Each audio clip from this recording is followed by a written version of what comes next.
मैं दिलीप कुमार, प्रेरणा भारती हिंदी दैनिक का वरिष्ठ पत्रकार। सिलचर में जो अभी बाढ़ आई थी उसके बारे में मैं अपना अनुभव NE24 जो सिलचर का बहुभाषी चैनल है उसके माध्यम से व्यक्त कर रहा हूं।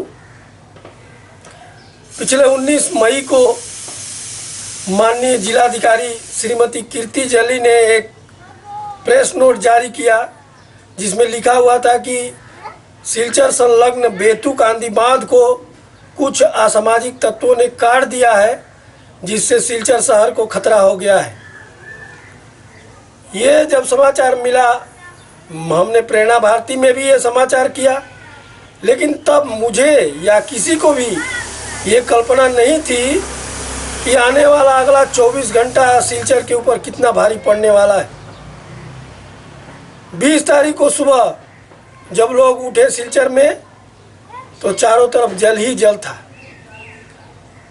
हर तरफ से सिलचर में पानी घुस रहा था।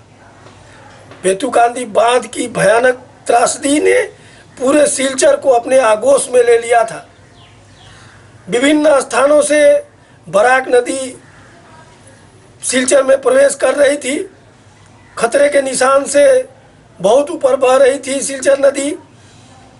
अन्नपूर्णा घाट से ओवरफ्लो हो रहा था। शिवबाड़ी रोड की तरफ ओवरफ्लो हो रहा था। सोनाबाड़ी घाट की तरफ से भयंकर वेग के साथ पानी घुस रहा था और बेतुकांदी बांध का पानी सिलचर के संलग्न कनकपुर, बिलपार, शरतपल्ली, सोनाई रोड, रांगीर खाड़ी आदि एरिया से इतनी तेज गति से घुस रहा था कि लोग सड़क पर आना, आवागमन भी 20 तारीख को शाम होते होते आवागमन भी बंद हो गया। 20 तारीख की शाम को हमारे प्रेरणा भारती कार्यालय के सामने 5 बजे तक 1 इंच भी पानी नहीं था और 21 तारीख को सुबह 5 बजे हमारे घर में 1 फुट पानी घुस चुका था। अर्थात जो प्रेरणा भारती कार्यालय नीचे से 6 फुट ऊंचा है सड़क से, वहाँ पर 7 फुट पानी था 21 तारीख को सुबह में। 22 तारीख होते होते 10 फुट से ज़्यादा पानी था और 23 तारीख को लगभग 12 फुट जैसा पानी प्रेरणा भारती कार्यालय के सामने था, जो कटहल रोड एरिया में स्थित है। पूरा सिलचर शहर डूब गया था और रास्ते सब बंद हो गए थे। पानी का प्रवाह इतना था कि विभिन्न स्थानों पर लोगों को सहायता पहुंचाने के लिए भी प्रशासन पहुंच नहीं पा रहा था। लोग अपने घरों में घिरे हुए थे। बिजली नहीं थी, पीने का पानी नहीं था। 19 तारीख की शाम का अलर्ट लोगों को जब तक समझ में आता तब तक लोगों अपने अपने घरों में घिरे हुए थे। बहुत सारे इलाके में बहुत सारे घर पूरा डूब गए थे। कहीं कहीं ग्राउंड फ्लोर में इतना पानी था कि लोग नीचे भी नहीं उतर पा रहे थे। नीचे वो अपने घर में ही डूबने का खतरा था और अपने घरों में लोग फंसे हुए थे। पीने का पानी नहीं था, बिजली नहीं थी, मोमबत्ती की ज़रूरत थी, मोमबत्ती नहीं थी। कई दिन सिलचर पर बड़े भारी हुए। असम के मुख्यमंत्री हेमंत बिश्व शर्मा 1 हफ्ते में 3 बार सिलचर आए। उन्होंने प्रयास किया, NDRF को भेजा, SDRF को भेजा। जिला प्रशासन भी दिन रात युद्ध स्तर पर जुटा रहा।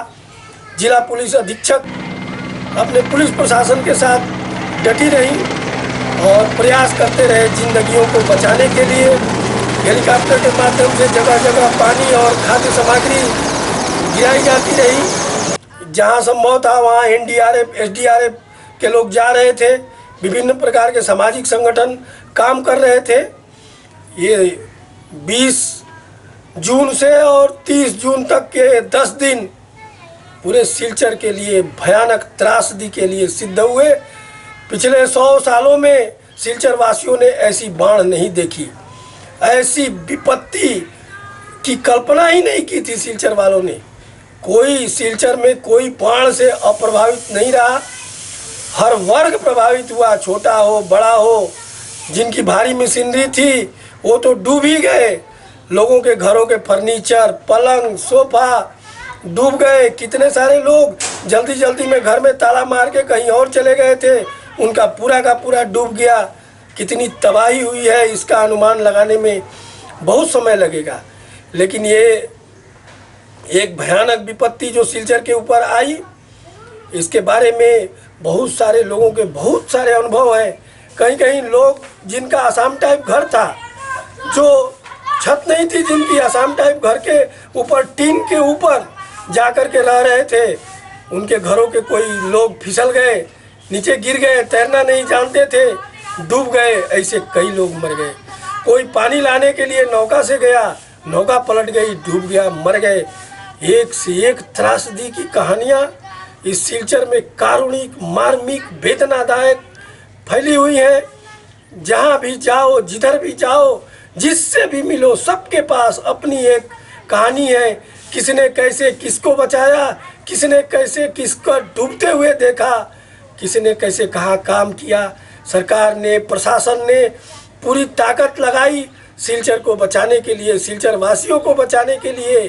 बराक नदी के इस भयानक बाढ़ से, और उसमें प्रयास तो रहा, लेकिन वो प्रयास पूरा सफल नहीं हुआ। बहुत सारे जगहों में बहुत सारे लोग संकट में घिरे थे, और प्रशासन हर कोशिश करके भी कई जगहों पर लोगों तक नहीं पहुंच सका। फिर भी लोग बिना पानी के, बिना खाद्य सामग्री के भी कई कई दिनों तक संघर्ष करते रहे। अभी भी सिलचर के कई इलाके ऐसे हैं जहां पर 3 फुट 4 फुट पानी है, और वहां बांस के बुंगा से लोग आना जाना कर रहे हैं। उसी में प्रेरणा भारती का एरिया भी है, जहां बहुत सारे घर ऐसे हैं जिस घर में बुजुर्ग लोग हैं, बच्चे बाहर रहते हैं, उनके घर में कोई आने जाने वाला नहीं है। लोगों के पास पैसा था लेकिन सामान उपलब्ध नहीं था, सब कुछ डूबा हुआ था सिलचर में। ये याद रखेगा सिलचर, शायद भूलेगा नहीं। सिलचर वासी जिस कठिन परिस्थिति से गुजरे हैं, उसके अनुभव का वर्णन करना बहुत कठिन प्रतीत हो रहा है। आने वाले दिनों में सिलचर और सिलचर वासियों को बचाने के लिए प्रशासन को, सरकार को समीक्षा करनी होगी। और मैं इस बारे में अपना विचार बताना चाहता हूं कि सबसे पहला काम होगा कि सिलचर के जो नाली हैं, नाले हैं, उनको अच्छे से सफाई की जाए। दूसरा काम ये किया जाए कि बराक नदी का ड्रेजिंग किया जाए, खनन किया जाए, ताकि उसकी गहराई बढ़े और पानी जल्दी से जल्दी सिलचर से निकले। और सिलचर नदी में पानी का जहाज़ तत्काल चलाना शुरू किया जाए, जिससे बराबर पानी का जहाज़ चलने से पहले सिलचर में पानी का जहाज़ चलता था बराक नदी में, इसलिए जब भी बाढ़ आती थी 1 दिन 2 दिन में पानी निकल जाता था। लेकिन अब ये बंद हो जाने से बराक नदी का जो लेवल है वो ऊंचा हो गया है, और शहर में जबड़ा वगैरह नदी नाले में फेंकने की वजह से बहुत सारा पानी फंस जाता है, अटक जाता है। तो ये सब की सफाई बहुत ज़रूरी है, नदी की भी और शहर की भी, और तभी आने वाले दिनों में सिलचर को बचाया जा सकेगा। मैं अपना ये अनुभव NE24 जो लोकप्रिय चैनल है सिलचर का, उसके माध्यम से व्यक्त करते हुए NE24 के निदेशक माननीय संजीव भट्टाचार्य जी का बहुत बहुत धन्यवाद करता हूं, आभार करता हूं, जिन्होंने मुझे अपना अनुभव व्यक्त करने के लिए यह अवसर प्रदान किया है। धन्यवाद। भारत माता की जय।